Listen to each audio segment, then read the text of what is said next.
Çin rejiminin kardeş aile adını verdikleri Doğu Türkistan'daki her Türk haneye bir Çinli yerleştirme politikası kapsamında Uygurların evlerine yerleştirilen Çinliler orada hane halkıyla beraber yaşamaları ve her şeyi gözetleyerek yetkililere raporlamaları isteniyor. Kamptan'ın Zümrüt Davut Hanım'ın Çin kaynaklı sosyal medyaya dayandırdığı video görüntülerinde Müslüman Uygur ailenin evini işgal eden Çinli gözetmenler ailenin kız çocuğunu alkol içmeye zorladı. Ancak zulüm bu kadarıyla da bitmiyor. Daha da ileriye giden Çinli caniler çaresiz ve ne yaşadığını anlam veremeyecek halde sarhoş yatan küçük kızın sanki eğlence konusuna çevrildiği o trajik anları kayda alarak alaycı bir şekilde sosyal medya hesaplarında paylaştılar.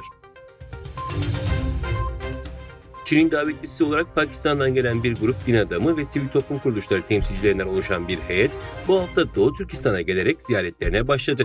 Çin medyasına göre Pakistanlı heyet 17 Temmuz'da kadim şehir Kaşgar'a gelerek meşhur Haytgah Camii'ni ziyaret etti.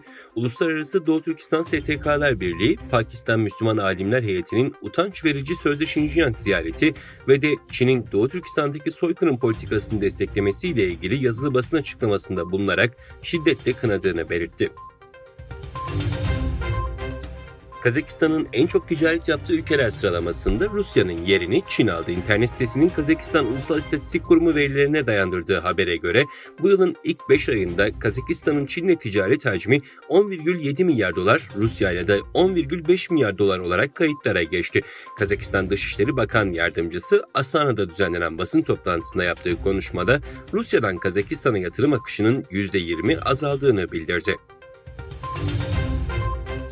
ABD'nin eski Dışişleri Bakanı Henry Kissinger, Çin'in başkenti Pekin'e gerçekleştirdiği ziyarette ülkenin devlet başkanı Xi Jinping ile bir araya geldi. Beyaz Saray, eski Beyaz Saray Ulusal Güvenlik Danışmanı ve ABD Dışişleri Bakanı Henry Kissinger'ın ziyaretine ilişkin sivil bir vatandaşın Çin Savunma Bakanı ile görüşebilmesi ve ABD'nin sahip olmadığı iletişime sahip olması talihsizlik yorumunu yaptı. Storm 0558 adlı Çinli hacker grubun istihbarat toplama amacıyla ABD'nin Pekin Büyükelçisi Nicholas Burns ile Doğu Asya ve Pasifik işlerinden sorumlu Dışişleri Bakanlığı Müsteşar Yardımcısının elektronik postalarını ele geçirdiği duyuruldu. CNN'in konuya yakın kaynaklara dayandırdığı haberde söz konusu olayın Microsoft ve Beyaz Saray'ın Çin'i sorumlu tuttuğu ABD'deki kurumların elektronik postalarına düzenlenen siber saldırı kapsamında olduğunu ifade etti. ABD, Güney Kore ve Japonya liderlerinin Ağustos ayında ABD'de üçlü toplantı gerçekleştireceği ve Kuzey Kore'nin önemli konu başlıklarından olacağı açıklandı.